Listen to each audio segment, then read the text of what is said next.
Greetings, light workers. This is Oya Transformation, and this is your daily Oracle reading for July the 15th, Wednesday, 2020.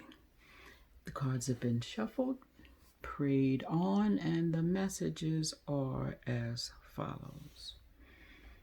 First card that was drawn that represents the energy of the day is the Keepers of the Earth. You are not alone. Ancient ancestors stand beside you. Well, it's a warm fuzzy, but how often do we recognize it when we're in our stuff that we're not alone? Because it often can feel exactly the opposite, that we are alone. But guess what? That's just a feeling.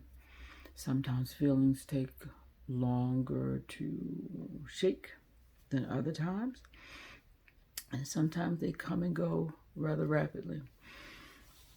But what I know from experience is that if I'm feeling really good about a thing, time goes by quickly, and you try to nurture as much of that feeling as possible. And when I'm not feeling 100% about a thing and have unfinished business, it can sometimes feel like an open wound that I can't seem to put in perspective. Well, because time takes time. Because I want it to go away right now does not make it go away right now. So, keeping in mind that there are always entities and spirits and ancestors and spirit guides, and the Holy Spirit that gives us breath is there to be called upon. And sometimes that's the hardest thing I can do. I struggle with that, asking for help here on this plane, and you talking about reaching out to another one. You got to remember to do the thing, and that I don't have to do it alone. Just talking about me. So the next card that supports that, recognizing your help is available and taking time out to call for it, is self-discipline.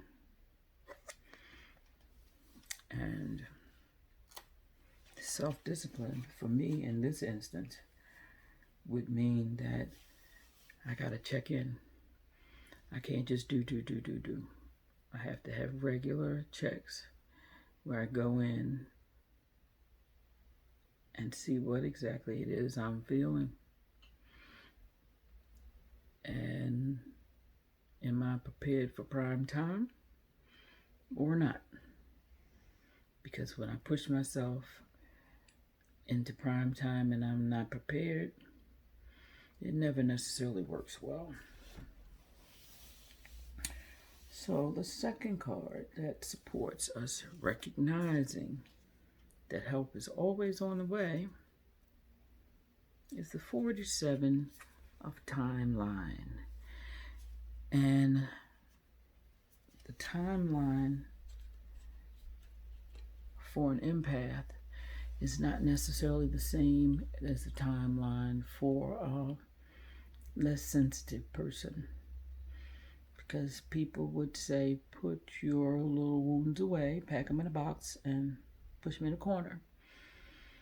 But guess what? If you don't deal with them, you end up being box lady along with bag lady, because you can't throw away this stuff that's not done. And we want to, because sometimes it takes a minute for things to get to a proper perspective, and you can't get there without going through it. So I'm going through it right now. And it's okay. And the final card in this reading, ironic, nothing's ironic, is healing. Just like wounds on the outer have phases of healing they go through, you just don't automatically get a scab overnight, and not particularly a scab that will protect you from brushing by it or the wind or temperature changes. It's a wound, and they have to heal from the inside. So we're doing some healing here today. We're being cognizant of the timeline. We're being cognizant that time takes time, and that going from sadness to joy is not necessarily accessible, but sadness to acceptance. Don't know what that looks like daily, but it's part of the journey. And knowing that our ancestors continue to show up and assist us, if just by gently nudging us forward on the road, is a good thing.